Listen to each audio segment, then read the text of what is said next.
नमस्कार, राधे राधे। कैसे हैं आप सब? आई होप आप सब अच्छे होंगे। मैं मीता बात करती हूँ आप सभी का अपने इस यूट्यूब चैनल में। तो कैसे हैं ये बताने के लिए कमेंट बॉक्स में जय माता दी जरूर लिखें। तो मैं आज बहुत विशेष बात करने आई हूँ। ऐसे तो सभी लोग बहुत समझदार हैं और सब कुछ जानते ही हैं, लेकिन फिर भी मैं उन बहनों को कुछ ऐसा बताना चाहती हूँ ताकि उनके जो ये जीवन की जो पटरी है वो अच्छे से चले, जीवन की जो रेलगाड़ी है वो अच्छे से चले। तो रही मन निज मन मन की बथा, मन ही राखो गोई, सुनी अठ लई लोग सब, बाट न लई कोई। इसका ये कबीर का दोहा है। इसका मतलब क्या है? अपने मन की व्यथा यानी अपने मन के दुख तकलीफ, व्यथा मतलब दुख तकलीफ, वो हमें किसी से शेयर नहीं करनी चाहिए। पहली बात, लोग तो भावना में बह जाते हैं और एक दूसरे से शेयर कर लेते हैं। उन्हें चूंकि उस टाइम कोई नहीं मिलता है बताने के लिए, तो आप उनसे अपना शेयर करते हैं, लेकिन आपको ये नहीं पता होता है कि यही आदमी जब आप वहाँ से हट जाइएगा तो आपका मजाक बनाएंगे, आपका खिल्ली उड़ाएंगे। तो आपको ये पता नहीं होता और भावना में बह के आप उन सब बातों को जो नहीं शेयर करना चाहिए किसी से, उन सब बातों को भी आप कर देते हो शेयर।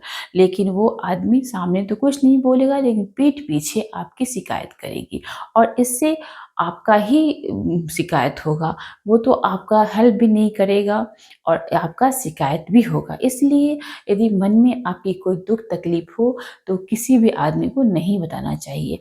बहुत भरोसेमंद आदमी कोई है, अपना है, जिस पे आप पूरा विश्वास रखते हो, वो किसी से नहीं कहेगा, तभी कहना चाहिए। ऐसे मन में ही रखना चाहिए। चाहे अब वो आपके घर की बात हो, कोई भी तरह की बात हो, उसे आप अपने तक ही सीमित रखो। कहते हैं ना, कहो उसी से जो कहे ना किसी से। तो ऐसा हमें नहीं लगता कोई है जिससे कहने पे वो किसी से नहीं कहे। हमें लगता है कि ऐसे हमारे प्रभु ही हैं, हमारे भगवान ही हैं, जिन्हें हम मन की बता कुछ भी कहते हैं तो वो किसी से नहीं कहते और सुनते हैं। तो ऐसा हमें नहीं लगता है कि ऐसा कोई है। यदि आपकी नज़र में ऐसा कोई है तो आप उन्हीं से कोई बात शेयर करें, ऐसे किसी से भी शेयर करने की कोशिश ना करें, क्योंकि इससे आपकी ही शिकायत होगी और वो आदमी आपका तो हेल्प करेगा नहीं, क्योंकि आपके घर के मैटर में यदि घर का मैटर है तो उसमें पड़ेगा नहीं और इस तरह आपकी हंसी उड़ेगी। इसका आप ख्याल रखें। दूसरी बात है कि आपको अपनी जो इनकम होती है वो भी किसी से शेयर नहीं करनी चाहिए। आपका इनकम आपका है, वो आप तक ही सीमित रहनी चाहिए। यदि आपका लाख रुपया है या 10,000 है, वो आपको ही पता होना चाहिए, क्योंकि ये जान के अगर आपका कम है तो भी खिल्ली उठाएंगे। यदि आपका ज़्यादा है और वो जान जाएंगे तो वो सोचेंगे कि अरे ये कंजूस कितनी है, इतना पैसा है फिर भी खर्च नहीं करती, और कम है तो कोई तो देगा नहीं और बस इसका भी मजाक बनाएंगे। इसलिए कभी भी अपना इनकम किसी के पास शेयर नहीं करना चाहिए। आप अपना इनकम आप खुद जानते हो, आप आपका रहन सहन आपके इनकम को बताता है। लेकिन बहुत लोग कम पैसे में भी बहुत अच्छे से गुजारा करते हैं, अच्छे से रहते हैं, जिसे देख के भी कोई नहीं बता सकता कि इसका इनकम इतना है।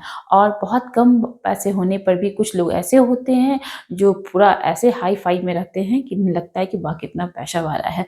तो ये आप लोग ध्यान रखें कि अपना इनकम किसी से शेयर नहीं करनी चाहिए, चाहे आपका कम हो चाहे ज़्यादा हो, वो बस आप तक ही सीमित रहना चाहिए। और आप ऐसे रहो कि सामने वाला उँगली भी ना उठाए। तो ये थी दूसरी बात। तीसरी बात, अपना उम्र भी किसी से शेयर नहीं करना चाहिए। कहते हैं कि कोई कम उम्र का व्यक्ति भी बहुत ज़्यादा एजेड लगता है और ज़्यादा एज का व्यक्ति भी कम उम्र का लगता है। तो यदि आप कम उम्र के हो और किसी से बताओगे तो जल्दी कोई विश्वास नहीं करता है, और ज़्यादा एज के हो और कम बताते हो तो वो भी लोग विश्वास नहीं करता है कि अरे इतना उम्र का है, देखने में तो ऐसा लग रहा है वैसा लग रहा है। तो इसलिए आपको अपनी उम्र, अपनी दौलत और अपने मन की व्यथा किसी के सामने प्रकट नहीं करनी चाहिए। तो ये बहुत बड़ी बात होती है कि आपको आपका उम्र बस आपको ही पता है, क्योंकि दूसरा उसका बहुत सारा अनुमान लगाने लगता है, बहुत सारी बातें बोलता है और इससे कुछ होता नहीं है, लेकिन आपके बारे में वो बुरा भला कुछ भी बोलते रहता है। इसलिए ये सब सीक्रेट रखने की चीज़ है। और चौथी बात, आपकी कमजोरी। बहुत लोग को आपकी कमज़ोरी का जब पता चल जाता है किसी भी लोगों को, तो वो आपकी कमज़ोरी पर जब भी उन्हें किसी कारण से आपसे तकलीफ़ होगा तो आपकी कमज़ोरी पे वार करेंगे। इसलिए अपनी कमज़ोरी को भी किसी के पास प्रकट नहीं करना चाहिए कि आप में क्या कमज़ोरी है। क्योंकि कोई तो उसको ठीक करेंगे नहीं, बल्कि सब मौका मिलने पर वो उसी पे प्रहार करते हैं। इसलिए अपनी कमज़ोरी को आप अपने तक ही सीमित रखिए। और बीती हुई बात, यदि आपसे कभी भविष्य में कोई गलती हो जाती है और आप मन में रखते हो, तो बहुत अच्छी बात है, क्योंकि जब आप ये बात किसी को बता देते हो तो उससे तो कुछ होगा नहीं, लेकिन सामने वाला हो सकता है कि उस बात को का बतंगड़ बना दे। जो बीत गई है घटना और किसी तरह का आपसे गलती हुआ है, तो बस आप कोशिश करो कि उस गलती को मैं दोबारा ना दोहराऊँ, लेकिन उसको किसी के पास प्रकट ना करें, मन ही में रखें। जो बीत गई, कहते हैं ना, जो बीत गई वो बात गई। तो इस तरह जो बीत गई है, जो घटना घट चुकी है, उसका हम आगे से किसी के पास ना बोलें। समय आएगा, अगर किसी तरह से वो बात आ जाती है सामने तो देखा जाएगा, लेकिन कोशिश करें, क्योंकि इससे आपकी भी इज़्ज़त कम हो जाती है। लेकिन आप ये मत सोचो कि वो गलती किसी को नहीं बताए हैं तो मतलब अच्छा किए हैं। नहीं, आपको उस गलती से, यदि आपसे वो गलती हुई है, किसी तरह की घटना घटी है भविष्य में और आपसे गलती हुई है, तो आप उस गलती से सीखो कि हमसे ये फिर गलती नहीं होनी चाहिए और आगे हम ऐसा गलती नहीं करेंगे। इसका संकल्प लो और उस गलती को ना दोहराओ। कोई भी हो सकता है, ऐसा कोई भी गलती हो सकती है।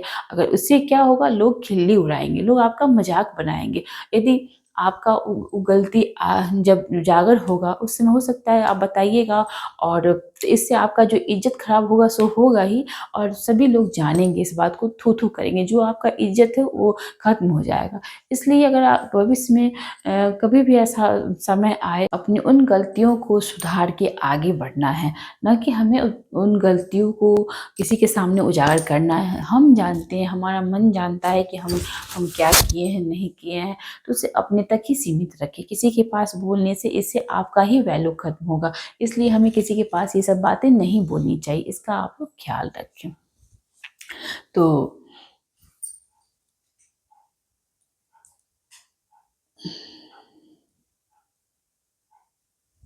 फिर मिलते हैं अगले वीडियो में, तब तक के लिए आपको ये वीडियो कैसा लगा कमेंट बॉक्स में ज़रूर बताएं।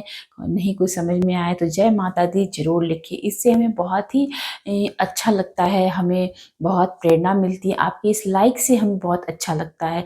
इसलिए लाइक करना, कमेंट करना बिल्कुल ना भूलें, और अपने सुझाव हमें ज़रूर दें कि हम इसमें क्या बदलाव करें, क्या अच्छा लग रहा है आपको, कैसा वीडियो हम बनाएं। ये सुझाव आप बहनों हमें ज़रूर दें। हमारी बहनों को बहुत बहुत धन्यवाद हमारा ये वीडियो देखने के लिए।